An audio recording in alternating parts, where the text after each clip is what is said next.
The mahogany door on the 47th floor swung open with such force that all 12 executives turned their heads at once. Beatrice Santana walked into the conference room carrying a bucket and cleaning supplies, but something in her posture was different. She wasn't the usual hunched-over janitor. "Mr. Thomas Caldwell," she said, her voice slicing through the discussion about a $450 million merger like an emergency siren. Thomas lifted his eyes from the contract. 42 years old, $15,000 suit, $80,000 Swiss watch on his wrist. His face, still tanned from his recent vacation in Cancun, froze when he saw Beatrice standing there in her faded blue uniform, hair pulled back into a tight bun, but with a determination in her eyes he had never noticed in 2 years of working in the same building. "Beatrice, we're in the middle of an international meeting." "What the hell are you doing here?" His voice was measured, but everyone in the room felt the tension. The Japanese executives whispered among themselves. The interpreter hesitated. The Americans checked their phones, uncomfortable. The executive secretary, Claudia Penteado, was already getting up to escort Beatrice out when the janitor dropped the bucket onto the floor. The clang of metal against the polished black granite echoed through the glass-walled room. "Your son is at St. Luke's Hospital waiting to meet his father before going into surgery," Beatrice said, every word landing like lead. "Our 7-year-old son you've never met is dying, and I'm not leaving until you listen to me." The silence that followed was so thick you could hear the hum of the central air conditioning. Thomas slowly rose to his full height, his 6'6" frame casting a shadow over the tempered glass table that cost more than a mid-size car. "Claudia, escort this woman out now," Thomas ordered, but his voice cracked on the last word. Something in Beatrice's eyes unsettled him. It wasn't desperation, it was certainty. "7 years ago," Beatrice began, ignoring Claudia's hand on her arm. "The company's holiday party at the Grand Hyatt. You drank too much, and I was covering for a co-worker that night. One night. You don't even remember my face from then, but I never forgot yours." The executives shifted uneasily in their leather chairs. John Williams, the American vice president, cleared his throat loudly. Tanaka-san, the Japanese representative, lowered his eyes to his papers, pretending not to understand English. "This is absurd," Thomas said, but his hands gripped the edge of the table. "I don't know what you're talking about." Beatrice pulled a yellowed envelope from her uniform pocket. Her hands didn't shake as she walked to the table and laid the paper right in the middle of the merger contract. "DNA test. 99.9% match. David Santana Caldwell, 7 years old, blood type AB negative, just like yours." Thomas snatched the paper. The logo of Quest Diagnostics sat at the top. The date was 3 months earlier. The numbers blurred in front of him, but the conclusion was unmistakable. Genetic compatibility confirmed for paternity. "How did you get my DNA?" The question slipped out before he could stop it. 2 years cleaning your office every day. Hair strands from the brush you keep in your private bathroom. Coffee cups you leave on the desk. Beatrice crossed her arms. "I had to be sure before David got sick. Now it doesn't matter how. What matters is he has 3 hours before surgery and wants to meet the father he draws every day in his notebook." "Mrs. Beatrice," Claudia tried to intervene with her professional tone. "This is a private matter that should be handled through the proper channels." "Proper channels?" Beatrice turned to her. "My son has a brain tumor the size of a walnut. 40% chance of surviving the surgery. You want me to schedule a meeting? Send an email? Follow corporate protocol while David asks why his father never showed up?" Beatrice's phone vibrated. She answered it on speaker, right there in front of everyone. Dr. Fabio Hashimoto's voice filled the room. Mrs. Santana, we need to begin pre-op prep in 90 minutes. The surgical window is very specific. The cerebral edema is worsening. If we don't operate in the next 3 hours... I understand, doctor. Beatrice cut him off, her eyes locked on Thomas. I'm bringing his father. It would help the child's emotional state. Pediatric patients respond better when... The doctor's voice was cut off as Beatrice ended the call. $1.2 million, she said, staring at Thomas. That's what the treatment has cost so far. I sold my apartment, took out loans, worked 3 jobs, never asked you for a dime. But now, David needs something money can't buy. He needs to see his father's face before he goes into that operating room.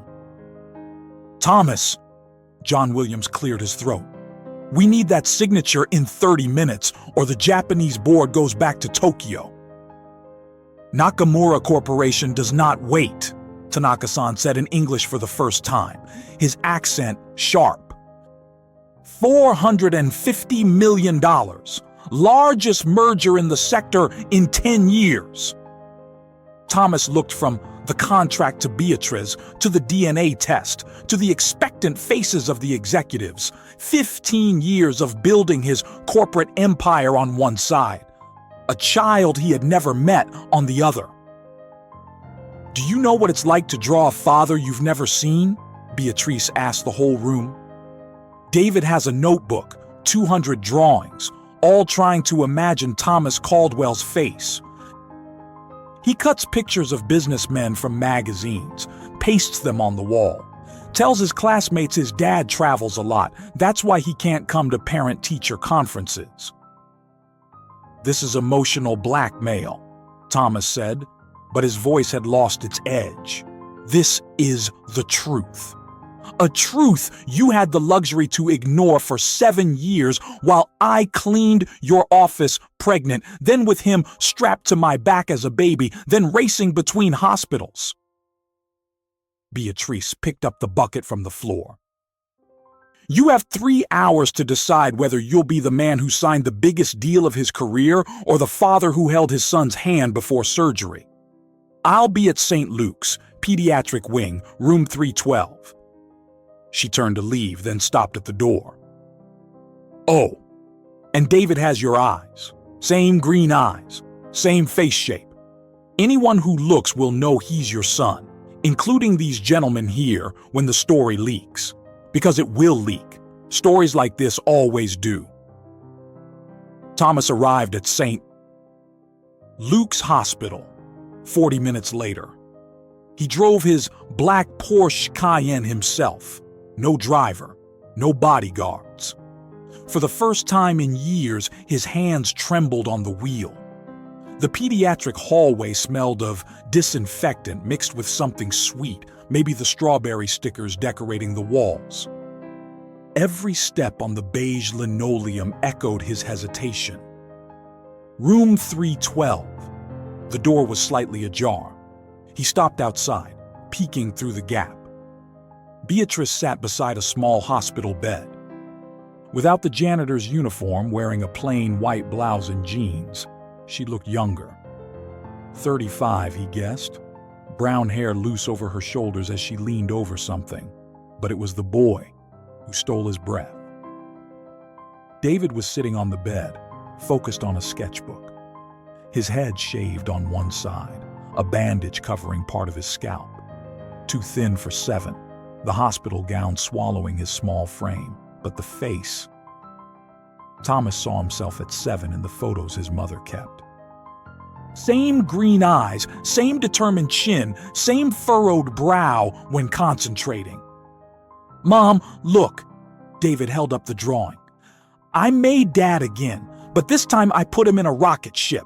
That way, he has an excuse for never coming to see me. He's in space, saving the world. It's beautiful, sweetheart. Beatrice ran her hand over the unshaved part of his hair. You think he's really like this? Tall? Strong? David tilted his head, studying his own drawing. My teacher said I look just like him, but how would she know if she's never seen him? Everyone who knows you two knows, son. Then why hasn't he ever come? Did I do something wrong? Was I born wrong? Thomas felt the words like punches. He pressed his hand against the wall, his legs weak. You're perfect. Beatrice hugged the boy. It's your father who's complicated. Adults can be complicated sometimes. More complicated than a brain tumor? David asked with the brutal sincerity of children. Because brain tumor, I understand. Cells grow the wrong way, Dr. Hashimoto explained with drawings. But a dad who doesn't visit his kid, I don't understand that. Neither do I, sweetheart. Neither do I. Thomas pushed the door open slowly. The creak of the hinges made mother and son turn at once. 4 identical green eyes met for the first time. David dropped his pencil. The astronaut dad drawing slipped to the floor. Are you him? The boy asked, his voice small but steady. Are you really my dad, or just another guy Mom's trying to introduce me to? The question broke something inside Thomas. Another guy. How many men had Beatrice tried to place in the boy's life to fill the void he left? I am. His voice cracked. He cleared his throat, stepped into the room. Each step, an eternity. I am Thomas Caldwell. I am your father. David studied him with the focus of a scientist, eyes scanning from his hair to the $3,000 Italian shoes. Are you really rich like Mom said? David! Beatrice scolded, but her expression carried a flicker of relief. I am, Thomas answered simply. Then why didn't you ever send money? Mom works 3 jobs. Sometimes she falls asleep on the bus ride home. You could have helped, couldn't you? Each question was an accusation. Each word, a verdict. Thomas pulled the hospital chair closer and sat facing the son he had never met. For the first time in 15 years of international negotiations, he had no ready answer. The silence in room 312 stretched until David broke it with the relentless logic of children. If you didn't know I existed, that's okay, but now you know. Are you staying? The boy clutched his sketchbook to his chest, a paper shield against more disappointments. Thomas was still searching for words when Beatrice stood up, the hospital chair creaking under her movement. David, your father and I need to talk outside for 5 minutes. Can you finish the rocket drawing on your own? The boy nodded, already reaching for the colored pencil scattered across the blanket that was far too thin for the hospital's icy air conditioning. In the hallway, Beatrice leaned against the seafoam green wall and crossed her arms, building an invisible barrier between them. For the first time, Thomas noticed the dark circles under her eyes, the chewed cuticles, the cheap necklace with a star-shaped pendant that David had probably given her as a gift. Do you want the truth about me? She asked, her voice low so as not to disturb the other patients. The truth you never cared to find out while I emptied your trash every day? Without waiting for an answer, she went on, the words spilling like water finally breaking through a dam. My full name is Beatrice Santana Cordero. Law degree from the University of São Paulo, master's in business law from Harvard. Fluent in 4 languages, Portuguese, English, French, and Mandarin. Passed the Brazilian bar exam with one of the highest scores in the state. Each credential was spoken without pride, only as the dry facts of a life that no longer existed. Thomas felt the ground shift beneath him. Harvard? But you're... He stopped, realizing how the sentence would sound. Beatrice finished it for him. A janitor? Yes, I am. Want to know why? Because when my father, Robert Santana, owner of Santana Industries, was diagnosed with early-onset Alzheimer's at 58, we found out the accountant had siphoned everything. $15 million in debt, fake labor lawsuits, fraudulent invoices, a 20-year scheme that only surfaced when my father couldn't sign checks anymore. She paused, glancing out the window at the chaotic rush-hour traffic 6 stories below. I sold everything. The $1 million condo in the Upper East Side of Sao Paulo, my late mother's jewelry, the car, the stocks. Even the framed Harvard diploma traded for cash in the black market of certificates. I paid what I could to the employees who had spent their lives working for my family. I placed my father in a decent clinic in Atibaia, where they take good care of him, even if he no longer remembers my name. The story kept flowing, each detail painting a picture of downfall and survival. I tried practicing law, but the Santana name was poison. No firm wanted to hire the daughter of the disgraced businessman who left 200 employees without severance. So I became Beatrice, just Beatrice. The woman who cleans offices at night, who studies for civil service exams on the bus, who found out she was pregnant 3 weeks after that night at the Grand Hyatt. Thomas tried to process the avalanche of information. The woman he had dismissed as part of the scenery, as invisible as the water cooler or the printer, had more academic credentials than half of his executives. Why didn't you ever say anything? Why didn't you come to me when you found out you were pregnant? Beatrice let out a humorless laugh. I did. I emailed your secretary, tried to schedule a meeting, left messages. The answer was always the same. Mr. Caldwell does not attend to personal matters in the workplace. After 3 months of trying, I gave up, decided that if you didn't want to know, I wasn't going to beg. Beatrice's phone rang. She checked the screen and answered quickly. Yes, Mrs. Kimura. I know I missed work at the restaurant today. It's a medical emergency with my son. Yes, I understand. I'll be there tomorrow.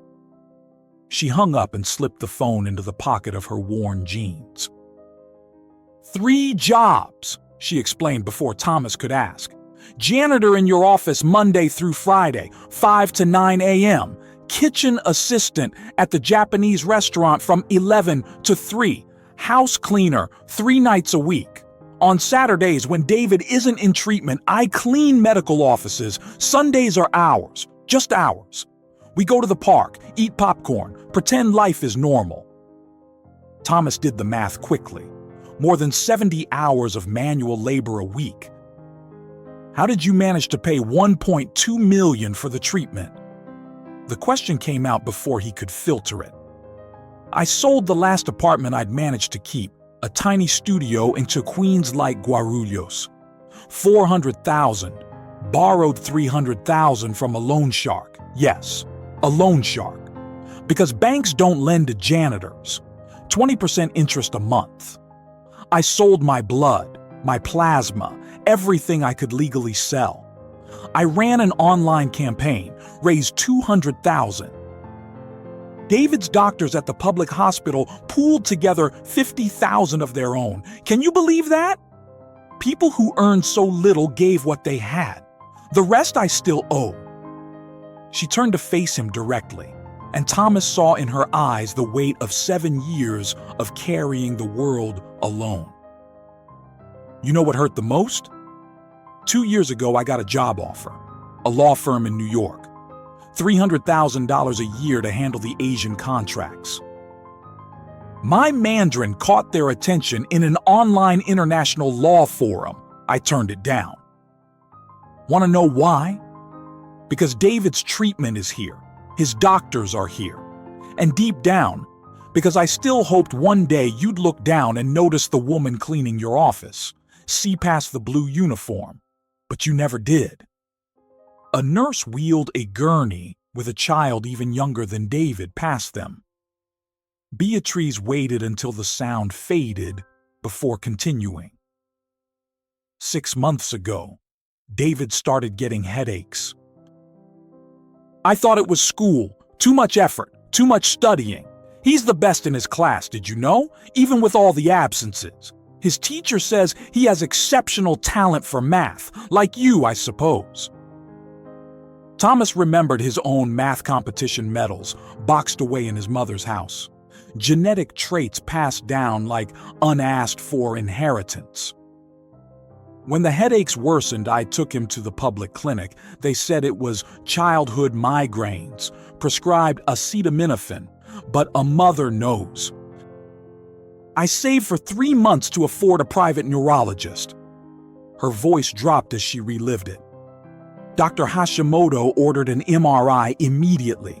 He said the signs were classic: glioma, brain tumor, stage 2, operable but delicate, located near the speech and motor coordination centers. 40% chance with surgery, 15 without it.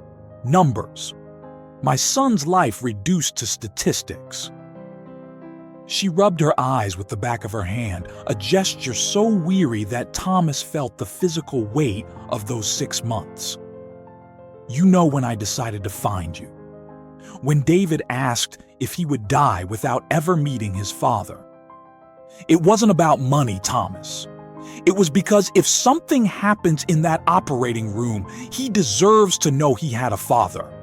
Even if that father chose contracts over him.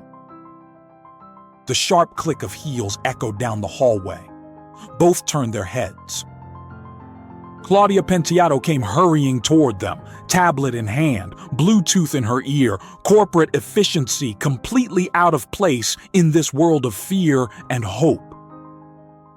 Mr. Caldwell, sorry to interrupt, but the Japanese board is waiting. If we don't sign in 15 minutes, they'll cancel everything. $450 million, the biggest deal of the decade. Beatrice studied the secretary, recognizing the $3,000 suit she herself had steamed last week after Claudia spilled coffee on it before an important presentation. Claudia Penteado, business degree from FGV, MBA from Stanford, fluent in 5 languages, earns $80,000 a year plus benefits, Beatrice recited calmly. I know everything about all of you. I clean the rooms while you decide the future of companies. I hear the conversations. I see the contracts. I could have sold industrial secrets 100 times over. Never did. Want to know why? Claudia stepped back, unsettled. Beatrice went on. Because even at rock bottom, I still have ethics. The same ethics that kept me from telling Thomas, I'm a corporate lawyer scrubbing your private bathroom. Pride is a luxury the poor can't afford, but dignity, that no one can take away. Thomas looked between the two women, his polished secretary holding the financial future of the company and the mother of his child holding 7 years of silent sacrifice. Claudia, tell the Japanese board I had a family emergency. But sir, they'll leave. We'll lose everything. The shareholders. Claudia waved the tablet like numbers could persuade him. We'll lose a business opportunity, Thomas cut in. I already lost 7 years of my son's life. I'm not losing the next 3 hours. He pulled out his phone and dialed. Mr. Nakamura? Thomas Caldwell.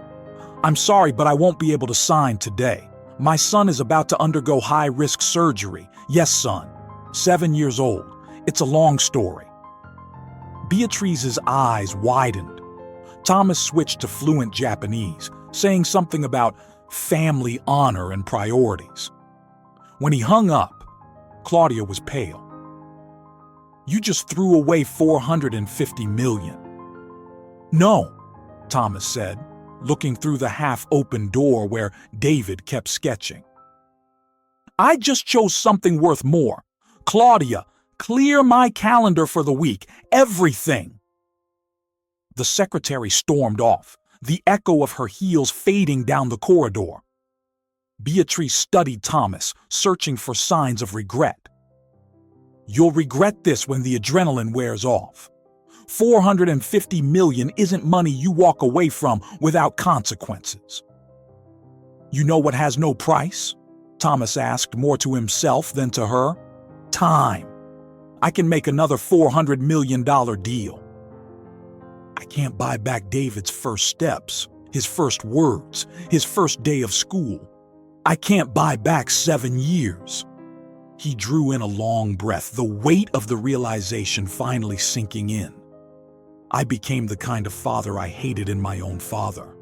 Absent, obsessed with work, thinking money made up for presents. Their return to room 312 was marked by the soft sound of pencils scratching paper. David had abandoned the rocket ship and was working on something new, tongue sticking out in total concentration.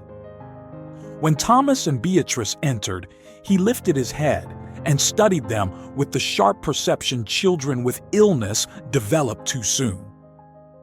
Were you two fighting? I heard loud voices. The nurse said it's normal for parents to fight when kids get sick, post-traumatic stress or something. Thomas approached the bed slowly, each step measured as though the floor might give way. He pulled the hospital chair close and sat at eye level with the boy.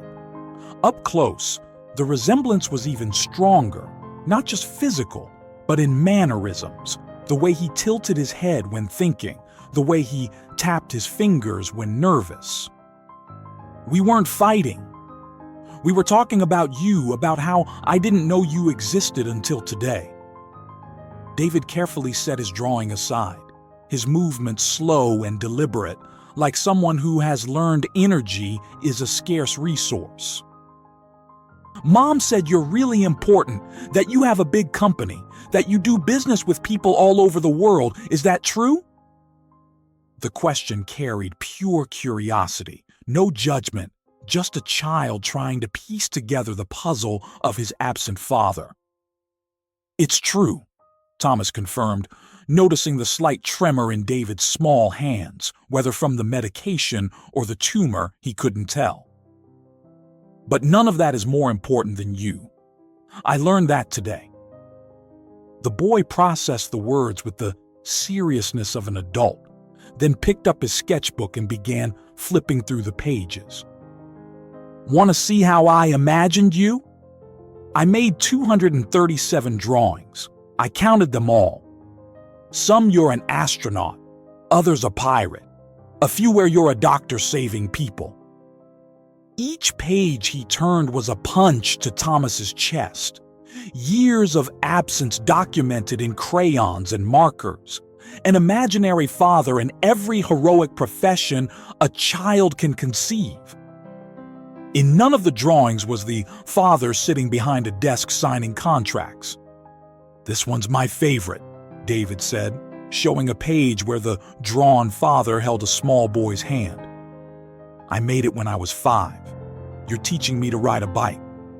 Mom tried to teach me, but she's not very good at it. We both fell on the grass at the park. It was funny. Beatrice, who had been leaning against the door, stepped closer. It was in Central Park. David insisted he wanted to learn. I rented a little kid's bike for an hour. $15 I didn't have, but his smile was worth every cent, even with scraped knees. The shared memory created a strange intimacy, a family that had never come together meeting for the first time. Do you still want to learn? Thomas asked, his voice coming out hoarse. To really ride a bike?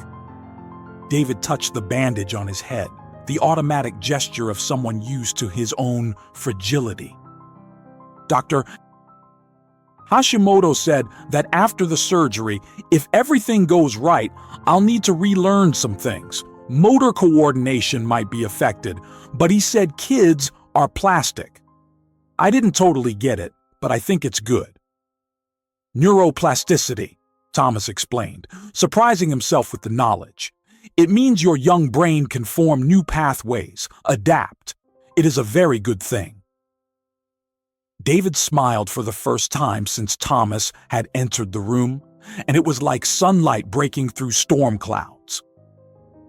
Do you know doctor stuff too, besides business? I read a lot, Thomas answered, remembering nights spent studying reports, soaking up information like a sponge, a trait that apparently had passed to his son. Mom said you read about everything too, that you're the best in your class. Pride lit David's face, instant and pure. I am. Even when I miss school for tests. Miss Marcia says I have exceptional ability. I mostly like numbers. Math is like a puzzle that always has a solution. Not like real life. The last observation, too philosophical for a 7-year-old, lingered in the air. Dr. Hashimoto entered with a team of 3 nurses, interrupting the conversation. A third-generation Japanese-American, Sansei. He carried a precise calm in his immaculate coat and neatly organized chart. David, it's time to start prep. We're going to make you even braver for surgery. His voice had that gentle, professional tone pediatricians perfect, strong enough to inspire confidence, soft enough not to scare. Doctor, this is my dad, David announced with a mix of pride and uncertainty, like introducing an imaginary friend who had finally materialized. He came to see me before surgery. He canceled a $450 million deal because of me. The doctor looked at Thomas with an unreadable expression, then offered his hand. Pleasure to meet you, Mr.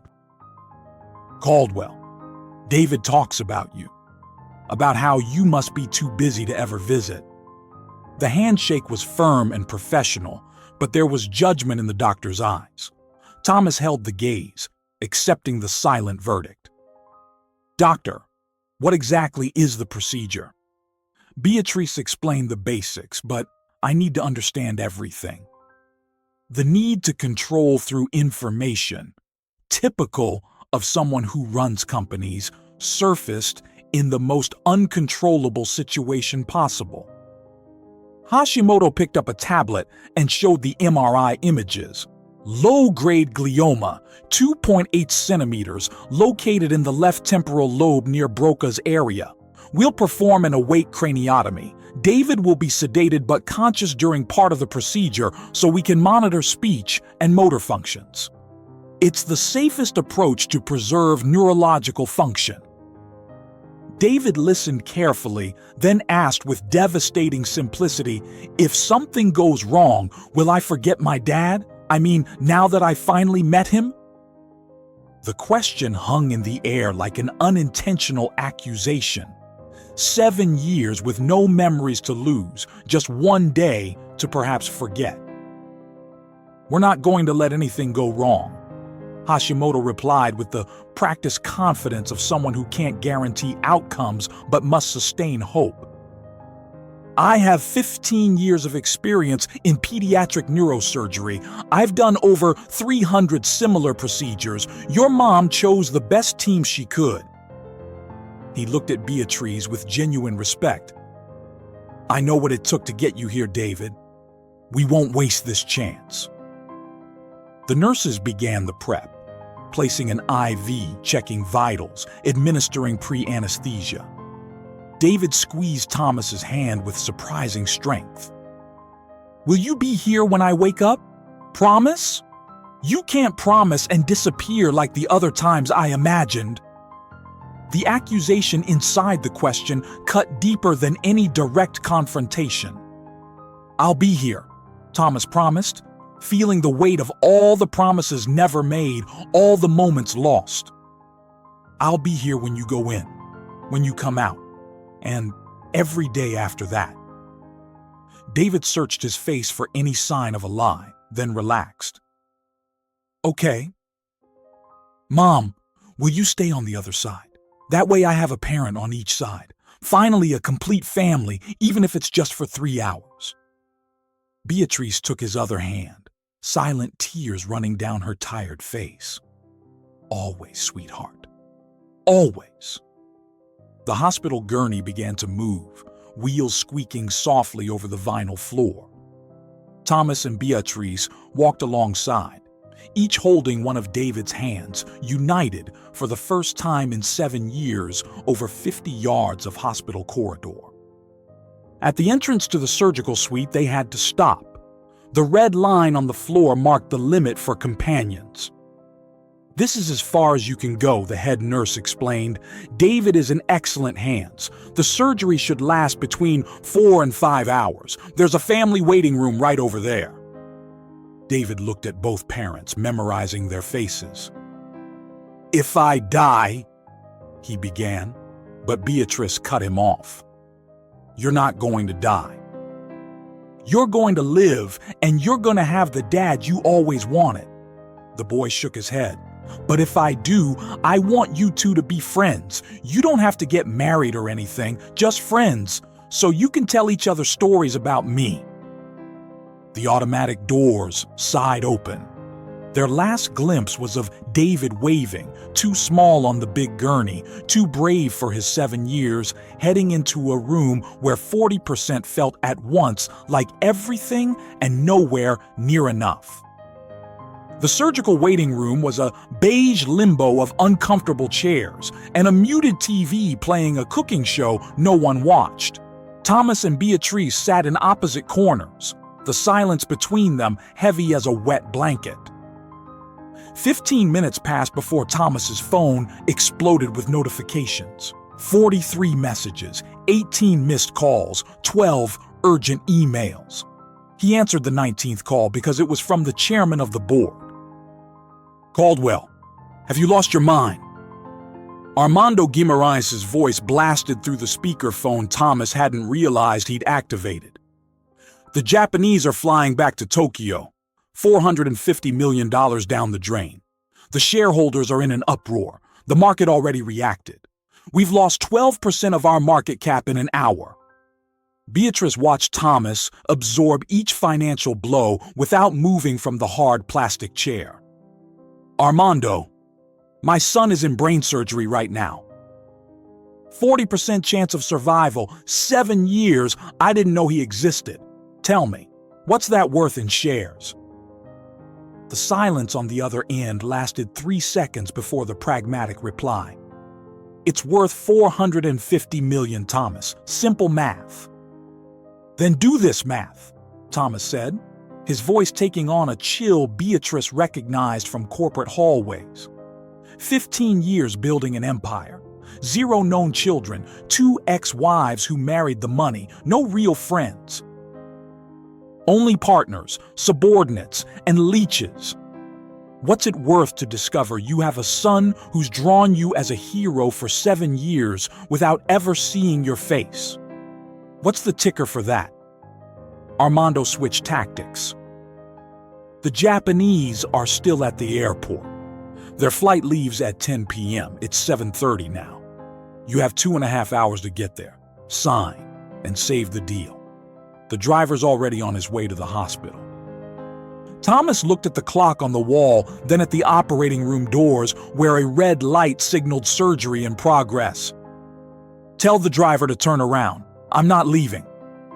"Thomas, be rational. You can come back right after signing. 40 minutes to the airport, 20 to sign, 40 back. The surgery lasts 5 hours, you said. You won't miss anything." The corporate logic was airtight, except for one detail. What if he dies while I'm signing papers? What if his last words to me are, "Promise you'll be here," and I break that promise like I broke all the others I never even made?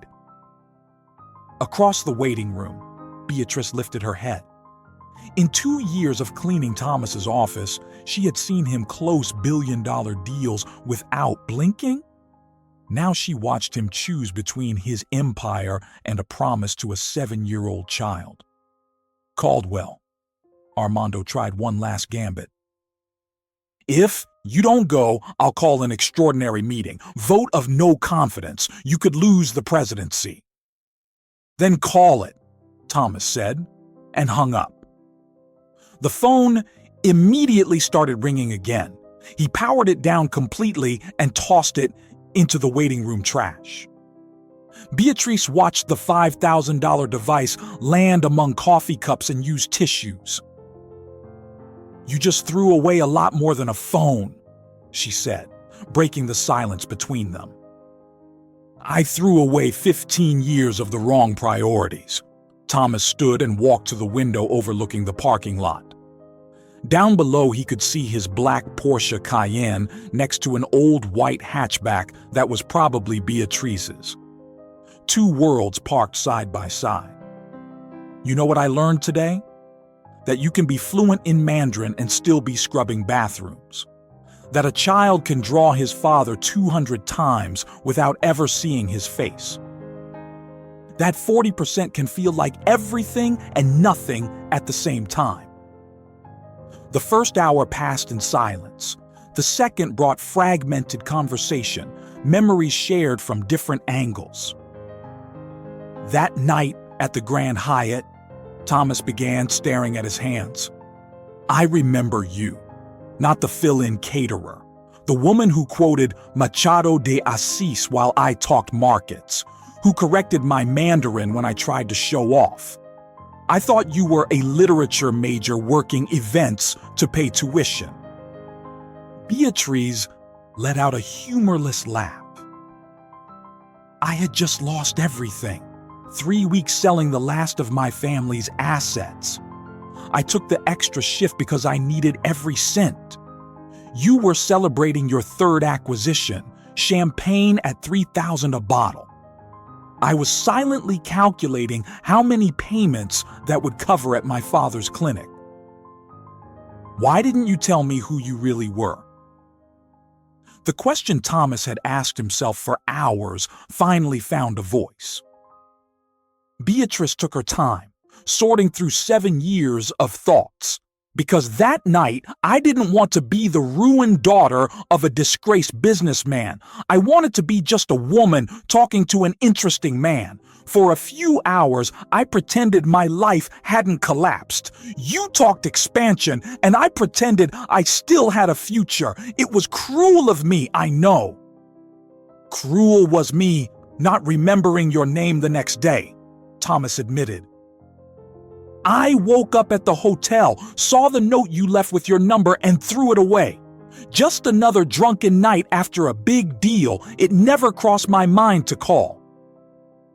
The late honesty hurt more than lies.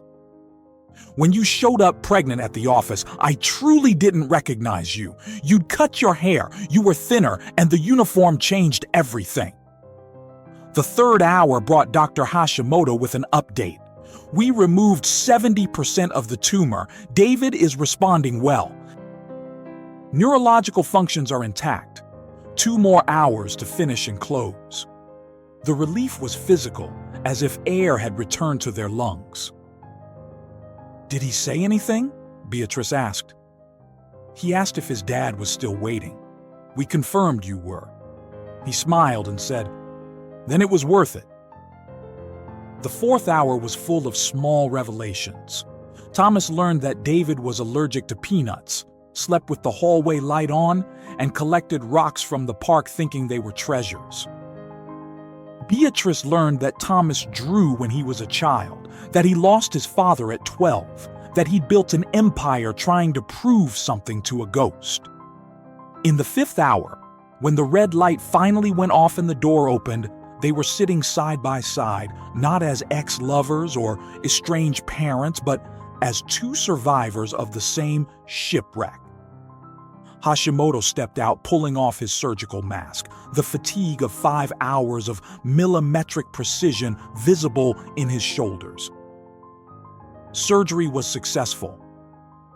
"We removed 95% of the tumor. David is in recovery, awake, lucid, functions preserved. He's a warrior." Beatrice collapsed into Thomas's arms, 7 years of tension dissolving into sobs. He held her awkwardly, unpracticed in comfort, but genuine in the gesture. "He asked to see you both," Hashimoto went on. "Says he has a new drawing to show. He had the nurse fetch paper and pencils as soon as he woke from anesthesia. Remarkable kid." The 47th floor office was unrecognizable. Where there had once been only abstract corporate art, 237 of David's drawings now covered an entire wall. Dad the astronaut, Dad the pirate, Dad the doctor, all framed like the works of art they truly were, portraits of unconditional love and absence filled by imagination. David was sitting in the CEO chair, slowly spinning while Beatrice organized papers on a new desk.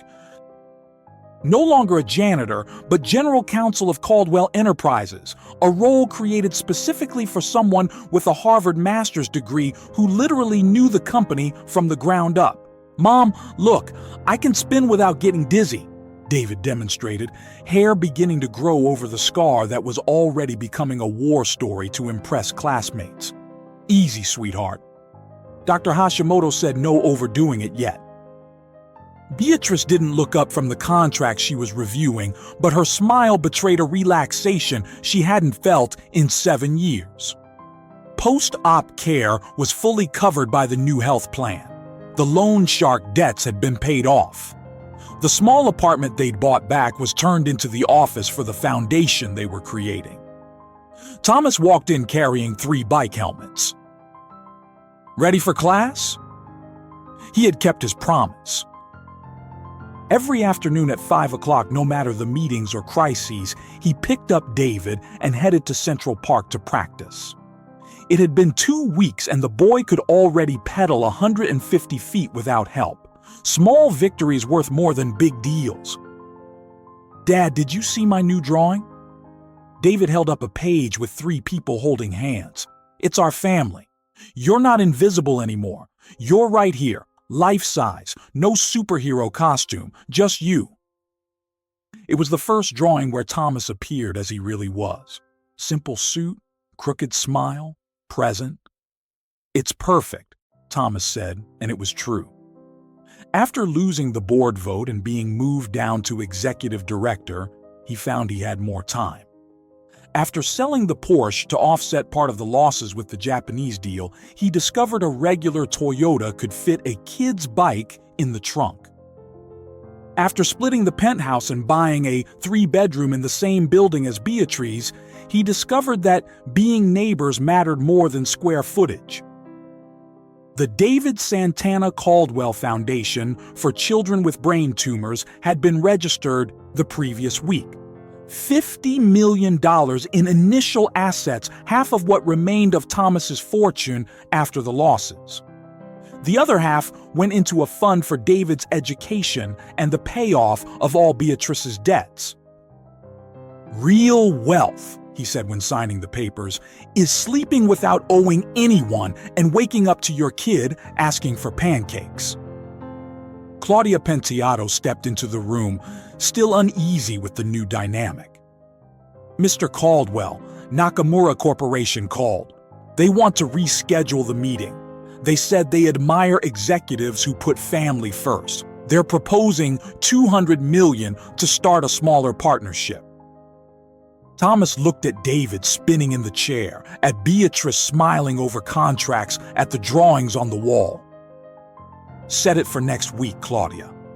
After 5 p.m., and they're coming here.